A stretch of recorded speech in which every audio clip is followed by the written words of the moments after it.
Parliament ఎన్నికల నేపథ్యంలో Malkajgiri Congress party అభ్యర్థి పట్నం సునీత మహేందర్ రెడ్డికి మద్దతుగా ఆనంద్ బాగ్ లోని పార్టీ కార్యాలయంలో మీడియా సమావేశం నిర్వహించారు. ఈ కార్యక్రమంలో కాంగ్రెస్ నాయకులు, మాజీ ఎమ్మెల్యే మైనంపల్లి హనుమంతరావు, వినోద్ రెడ్డి, స్థానిక నాయకులు పాల్గొన్నారు. ఈ సందర్భంగా మైనంపల్లి హనుమంతరావు మాట్లాడుతూ బీఆర్ఎస్, బీజేపీ పార్టీలు రెండు పనికిరాని పార్టీలని, వాటికి ప్రజలు ఓటు వేయరని తెలిపారు.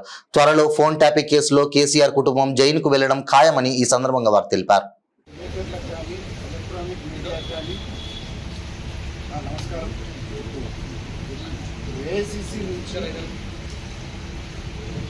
పార్లమెంట్ ఎన్నికల కోసం ఎలక్షన్ మేనేజ్మెంట్ కమిటీ అనేది ఒక ముఖ్యమైన కమిటీని ఏర్పాటు చేయడం జరిగింది. దీని ముఖ్య ఉద్దేశం ఏంటంటే పార్లమెంట్లో పోటీ చేస్తున్నావు. నేను మొన్న చెప్పిన ఆడ అమరవీరులకు ఆ మచ్చ వచ్చింది, నువ్వు తీసుకుపోయి ఆడ రాజీనామా పత్రం ఇచ్చినావు, స్పీకర్ ప్రొఫామాతో ఇస్తే బాగుంటుందని. అయితే మళ్ళీ నిన్న ప్రెస్ మీట్ పెట్టి స్పీకర్ ప్రొఫామాతోనే నేను ఇస్తాను, 15th ఆగస్టు నాడు సిద్ధంగా ఉండు, ఇది మా గౌరవ ముఖ్యమంత్రి రేవంత్ రెడ్డి గారు చెప్తున్నారు. రేవంత్ రెడ్డి గారి కష్టాజితం ఇది.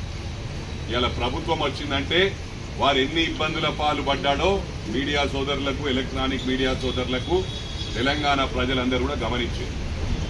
కూతురు పెళ్లి కూడా ప్రశాంతంగా చేసుకొని ఎన్నిసార్లు జైలుకి పంపించిండ్రు, ఇవన్నీ గమనించాలా. ఇవాళ గౌరవ ముఖ్యమంత్రి గారు సిద్ధంగా ఉన్నారు, మాటకు కట్టుబడి ఉంటాడు.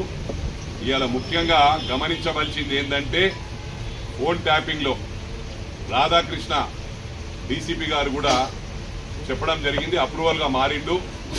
ఇదంతా మాజీ గౌరవ ముఖ్యమంత్రి చెప్తేనే మేము చేసినామని చెప్పి ఇలా కేటీఆర్ కానీ, హరీష్ కానీ, కేసీఆర్ గారి అరెస్ట్ కావడానికి సిద్ధంగా ఉండండి. మా గౌరవ ముఖ్యమంత్రి గారు రిక్వెస్ట్ చేస్తా ఉన్నా, మనం అరెస్ట్ చేయకపోతే మనం ఏదో ఇదవుతున్నాం అనుకుంటారు, వాళ్ళని అరెస్ట్ చేయాలి, తప్పకుండా వీరి ముగ్గురిని అరెస్ట్ చేయాలని చెప్పి కూడా నేను విజ్ఞప్తి చేస్తా ఉన్నా మా గౌరవ ముఖ్యమంత్రి గారికి.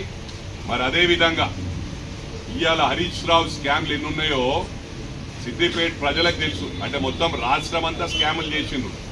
సిద్దిపేట ఉదాహరణకు తీసుకుంటా, రంగనాయక్ సాగర్లో ఏదైతే ఇరిగేషన్ స్థలం ఉందో, ఇరిగేషన్ స్థలం బెనామీల పేర్ల మీద చేయించి వాళ్ళ పేర్ల మీదకి వెళ్ళి ఈయన పేరు మీద చేసుకున్నాడు. ఇది విత్ ఎవిడెన్స్, డాక్యుమెంటరీ ఎవిడెన్స్ నా దగ్గర ఉంది, మాటల్లో కాదు, 100% విత్ డాక్యుమెంటరీ ఎవిడెన్స్తో చూపిస్తా. దాంట్లో కూడా హరీష్ రావు మీద ల్యాండ్ గ్రాబింగ్ కేసు బుక్ చేయాలి, పీడీ యాక్ట్ బుక్ చేయాలని చెప్పి కూడా నేను ఈ ప్రభుత్వానికి విజ్ఞప్తి చేస్తా ఉన్నా.